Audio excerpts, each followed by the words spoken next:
በረከት ማስረሻው እባላለሁ። ዛሬ ላይ ሊስትሮ በመስራት ነው ራሴን ማስተዳድረው። ቲክቶክ ላይ 700,000 ተከታዮች አሉ።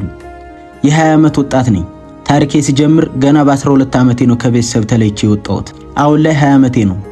8 ዓመት ሆነኝ ማለት ነው ከቤት ከወጣሁ። እናም በእነዚህ 8 ዓመታት ውስጥ ቀላል የማይባሉ ህይወቶችን አልፌያለሁ። በብዙ ፈተና በብዙ መከራና ስቃይ አልፌያለሁ። ካለፍኩባቸው ለኔ ከባድ የሆነው የጎዳና ላይ ህይወት ነበር። ከቤተሰብ ተለይቼ ከወጣሁ ጀምሮ ለብዙ ዓመታት ጎዳና ላይ ነበርኩ። ጎዳና ላይ ስኖር በብዙ ሱስ ተጠምጄ ነበር የምኖረው። ሲጋራ፣ ጫት፣ ማስቲሽ፣ አረቄ እነዚህን ሙሉ ሱስ ጠቀም ነበር። እናም ሌላ ያልጠቀስኳቸው ብዙ አሉ። እነዚህን ሙሉ ሱሶች በቀን ውስጥ ሳልጠቀም አልውልም ነበር። ከነዚህ ጎጁ ሱሶች ውስጥ አንዱን አጣው ማለት መጥፎ ስሜት ውስጥ ገባለሁ። ደስታ ከኔ ይሸሻል።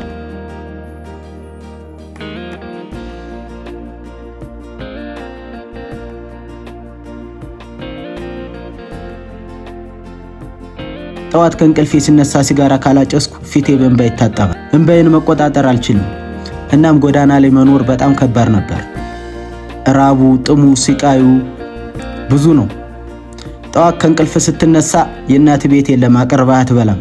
በጠዋት ደግሞ ቡሌን ብትፈልግ አታገኝም። በቃ እድል ከሆነ ምናልባት ቡሌ ሊያጋጥም ይችላል። ያለበለዚያ ግን ጾምህን ትውላለህ። ጎዳና ስኖር ግን ከምግብ ይልቅ ለሱስ ነበር የምጨነቀው። ያው መቼም አንዳንድ መልካም ሰዎች አሉና አይጨክኑም። ዳቦ ግዙልኝ ብዬ ለምኜ ዳቦ ምገዛበት መስሏቸው ሳሳዝናቸው 10ም 5ም 20ም 50ም ይሰጡኛል። እኔ ግን ቡሌ ካገኘው በላለሁ፣ ባገኝም ባላገኝም ግን ሰዎች በሚሰጡኝ ብር ሱስ ነበር የምጠቀምበት። ቀስ በቀስ የምጠቀመው ሱስ በጣም እየጎዳኝ መጣ። ሰውነቴም ዛለ፣ ጉልበቴም ደከመ። እናም ህይወት በጣም አስጠላኝ። መፈጠሬን ጠላሁት። ፈጣሪን አማረር ነበር። አንዳንዴ ራሴን ረግመው ነበር። ምን አለ ያኔ ከእናቴ ማህፀን ስወጣ ባጭር በቀረው እያልኩ አማረር ነበር። ራሴን ለማጥፋት ሁሉ ብዙ ሙከራዎችን አድርጌያለሁ።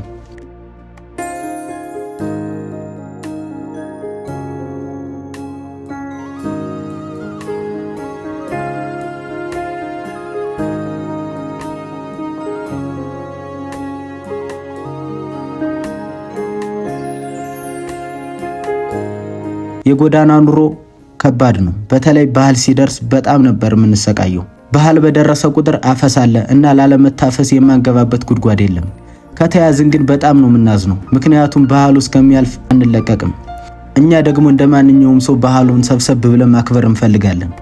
የበዓል ደግሞ አንዳንድ ሰዎች ያለንበት ድረስ ምግብ ያመጡልናል። ጠዋት መንገድ ዳር ላይ እንወጣና ጨፌ ነስንሰን ሻማ አብርተን እንኳን አደረሳችሁ እያለን ብር እንቀበላለን። ሰውም የበዓል ቀን አይጨክንም፣ ደና ብር ይሰጣል። በመቀጠልም ያን የሰበሰብነውን ብር ግማሹን ለሱስ ግማሹን ደግሞ ሰብሰብ ብለን የሆነ ነገር እናረግበታለን። ግን ደግሞ እድላችን ጠሞ ከታፈስን ባህሉን በሐዘን እናሳልፋለን። ሌላው በደስታ ባህሉን ያከብራል። እኛ ደግሞ በድብርት የሚሰማን ስሜት ከባድ ነበር። የበታችነት ስሜት ይሰማናል። ብቻ ከባድ ነው። በብዙ በኩል የሚጎዳው የጎዳና ልጅ ነው። የጎዳና ህይወት በአንድ በኩል ደስ የሚለው መተሳሰብ፣ አብሮ መብላት እና እርስ በርስ መዋደድ ብቻ ነው። ደስ የሚለው እኔ ሊስትሮ እየሰራው ቤት ተከራይቼ በፊት ላይ ቡሌ ነበር የምበላው። አሁን ንጹህ ምግብ ሰርቼ እየበላው ነው። ከሱስም ነፃ ሆኛለሁ።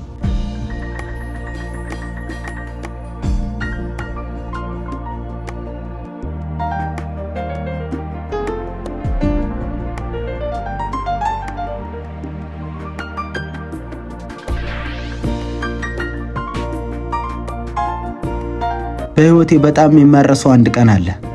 የሆነ ጊዜ ከጀለሶቼ ጋር ፌርማታ ስር ተኝተን ሌሊት 7 ሰዓት ላይ በጣም ኃይለኛ ዝናብ ዘነበ። እናም የተኛንበት ፌርማታ ከላይ የተቀደደ ነበረ። በአካባቢያችንም ምንም አይነት መጠለያ የለም ነበረ። አስፓልት ዳር ነበር የተኛ ነው። የሚለበስ ልብስም አንድ አንሶላ ብቻ ነበር የያዝነው። አጠቃላይ 8 ልጆች ነበርን።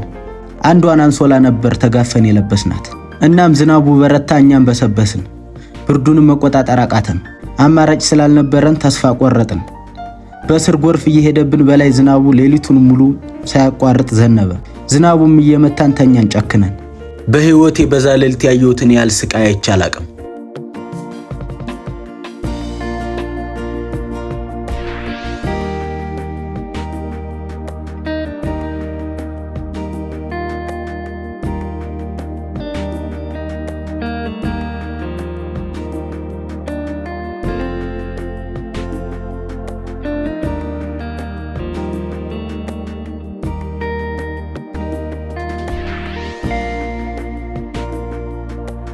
በህይወቴ አንድም ቀን ከዛ ህይወት እወጣለሁ ብዬ አስቤ አላቅም ነበር። ከዛ ሱስ እወጣለሁ ብዬ አስቤ አላቅም ነበር። ግን ደግሞ ፈጣሪ ይመስገን አሁን ወጥቻለሁ፣ ከሁሉም ነገር ነፃ ነኝ። እናም ይሄን ሁሉ ዓመታት ጎዳና ላይ ስኖርና ሱስ እንደምጠቀም ቤተሰቦች አያውቁም ነበር።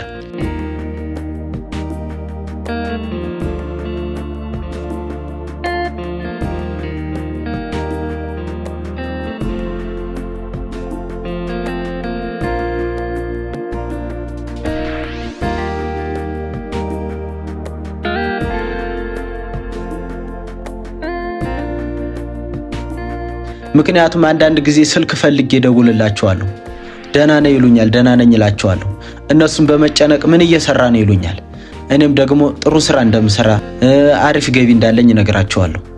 ምክንያቱም ይሄን ሁሉ ማደርገው እነሱ እንዳይጨነቁ ስለምፈራ ነበር። ሱስ እንደምጠቀምና ጎዳና ላይ እንደምኖር ካወቁ እነሱ ይጎዱብኛል። እኔ ደግሞ በእኔ ምክንያት እንዲጎዱብኝ አልፈልግም። ስለዚህ ከቤተሰቦቼ አንድም ሰው ይሄን ሚስጥር ሳያውቅ ጎዳና ላይ ስኖር ነበር።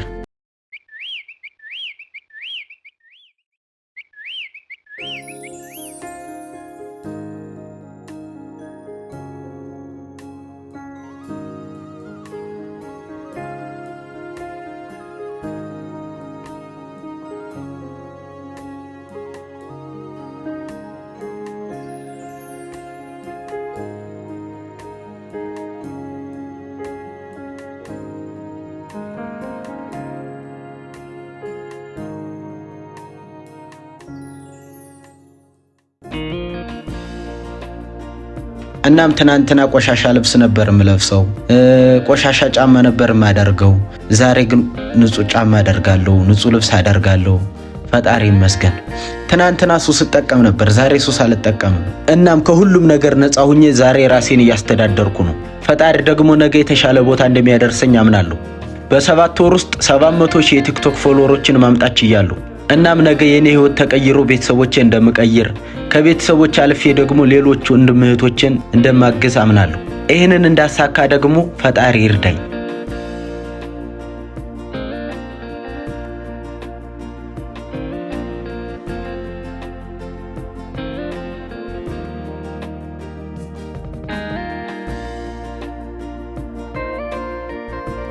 እናም ቤተሰቦቼ እስካሁን ጊዜ ሰጣችሁ ስላዳመጣችሁ ከልብ አመሰግናለሁ። ልታበረታቱኝ ልትደግፉኝ ይገባል። እናንተ እኔን ላይክ፣ ሼር፣ ሰብስክራይብ በማድረግ አበረታቱኝ። እናም እዚህ ቪዲዮ ላይ ብዙ ያልነገርኳችሁ የህይወት ታሪኮችና በ7 ወር ውስጥ 700,000 የቲክቶክ ፎሎወሮችን እንዴት ማምጣት እንደቻልኩኝ በቀጣይ ቪዲዮ ሰራላችኋለሁ። ቤተሰቦቼ አደራችሁን ላይክ፣ ሼር፣ ሰብስክራይብ ማድረጋችሁን እንዳትረሱ። በቀጣይ እስከምንገናኝ ቸር ቆዩልኝ። እወዳችኋለሁ።